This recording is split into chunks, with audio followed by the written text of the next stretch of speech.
Picture this. You've just pulled off a massive heist. You're holding millions of dollars in cash. At first it feels like you've struck gold. But then the reality sets in. You can't spend it. If you show up at a car dealership with a suitcase full of cash, alarms will go off. Try to deposit it in a bank, and regulators will notice. Suddenly you realize something important. Being rich on paper doesn't mean you can use the money. This is where money laundering comes in. Dirty. Picture this. You've just pulled off a massive heist. You're holding millions of dollars in cash. At first it feels like you've struck gold. But then the reality sets in.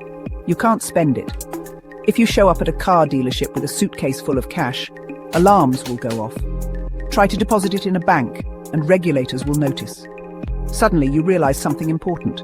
Being rich on paper doesn't mean you can use the money. This is where money laundering comes in. Dirty money is like muddy clothes. You can't just wear them into a 5-star restaurant. You need to wash them, dry them, and make them look respectable. That's exactly what criminals do with cash. And here's the shocking part. Laundering isn't just something out of gangster movies. At its core, money laundering is the process of making illegally gained money, known as dirty money, appear legitimate or clean. The standard model has 3 stages: placement, layering, and integration. This is when criminals introduce dirty cash into the financial system. But dumping millions into a single account raises red flags. Instead, launderers use techniques like smurfing, breaking cash into smaller deposits.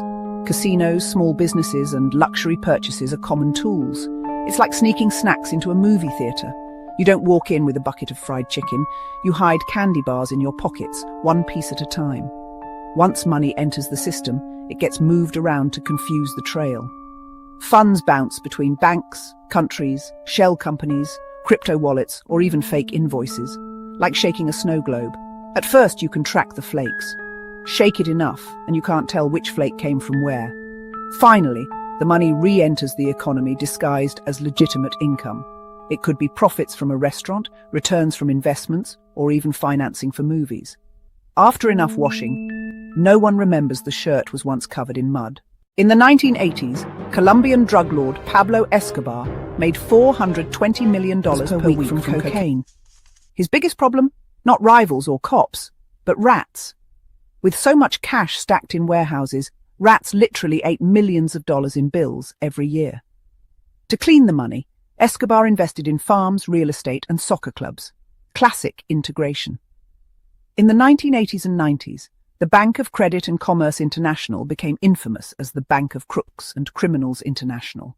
It offered secret accounts, fake IDs, perfect for laundering drug money, terrorist funds, and dictator cash.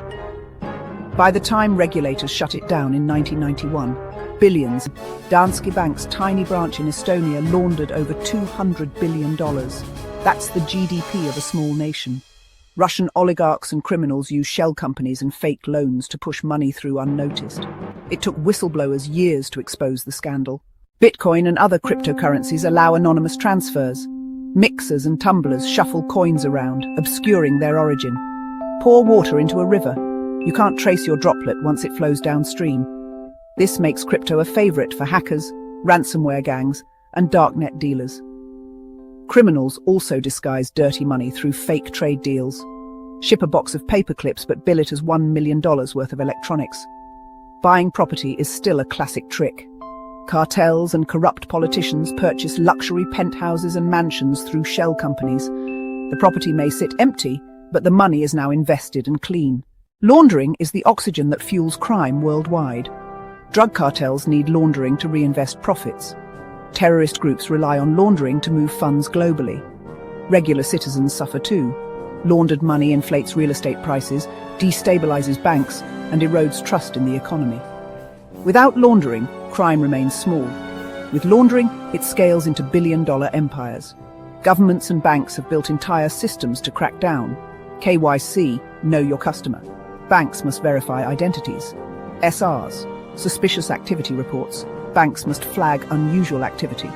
But it's a constant cat-and-mouse game. Every time regulators build a wall, criminals find a ladder. From offshore havens to cryptocurrency, new loopholes keep appearing. Money laundering is the dark plumbing of the global economy. Invisible, but everywhere. Behind every drug empire, corrupt government, or cybercrime operation, there's a network of launderers turning mud into marble. So the next time you see a gangster movie with stacks of cash, remember, counting the money is easy. The real trick, the invisible magic, is how they make it clean.